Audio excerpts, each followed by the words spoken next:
Before we begin, if you're someone who enjoys getting lost in the dark corners of true-style horror stories, where things disappear, not just people, but memories, names, and time itself, then welcome to Bloodthirsty Forest.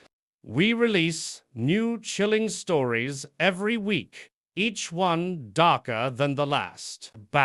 So if you haven't already, subscribe and step into the forest with us. Just be careful where you step. Now, let the story begin. I still remember the silence. Not the kind you notice when the TV's off or when you're alone in the house, no. This was the kind that followed me, that sat beside me when I thought I was alone. The kind that weighed down the air like it had a heartbeat. I was 14 when it started. Summer of '94. A forest in Oregon. A boy who never came back and maybe never existed in the first place. And I don't think I've ever stopped hearing that silence since. There were 4 of us. Me, Kyle, Mason, and Jonah. We'd been inseparable since 3rd grade. We grew up in Timberlake, a tiny town buried in evergreens and fog, where nothing ever happened, and everybody knew your grandparents' birthdays. That summer, our parents signed us up for a 3-day camping program deep in the National Forest, something run by the town council to keep the boys out of trouble.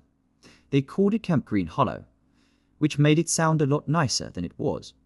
It was more like a clearing in the woods with a few tents, a lean-to, and one portable toilet that looked like it had survived a war. Our camp supervisor was a guy named Rick, late 40s, sunken cheeks, faded tattoos crawling up his arms. He didn't smile. Not once. Didn't yell either, just looked at you like he was waiting for something to go wrong. Looking back now, I wonder if he already came. Knew. Night 1. We'd roasted marshmallows, dared each other to tell ghost stories, the usual stuff. Nothing felt strange, not yet. But when I woke up in my tent the next morning, something felt off. I couldn't place it.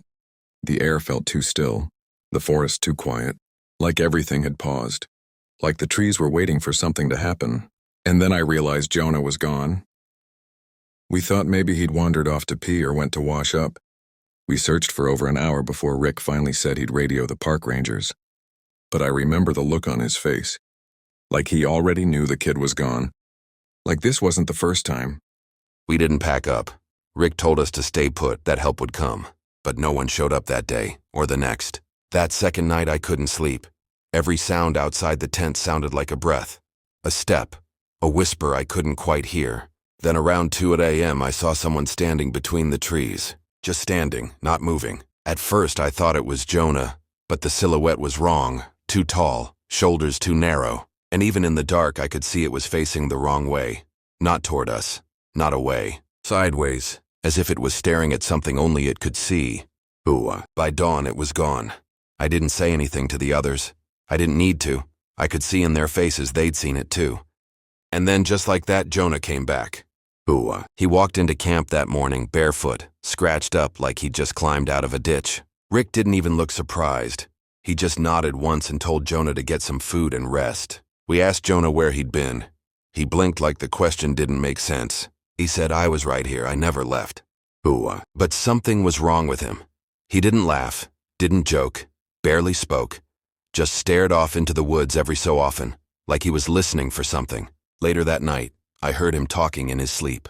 I leaned in thinking it might be gibberish, but he was repeating the same phrase over and over.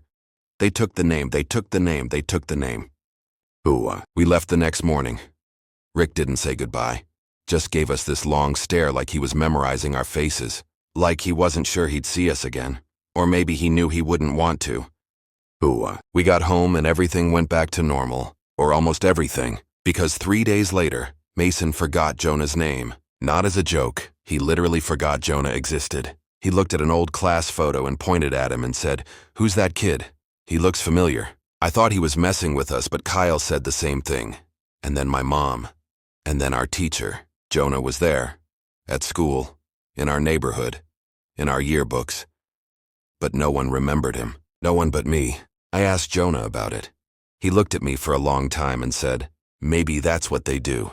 They don't take you. They take the part of you that matters. Your name, your place." Then he said he didn't think he'd be around much longer. He wasn't wrong. Ooh, 2 weeks later he was gone.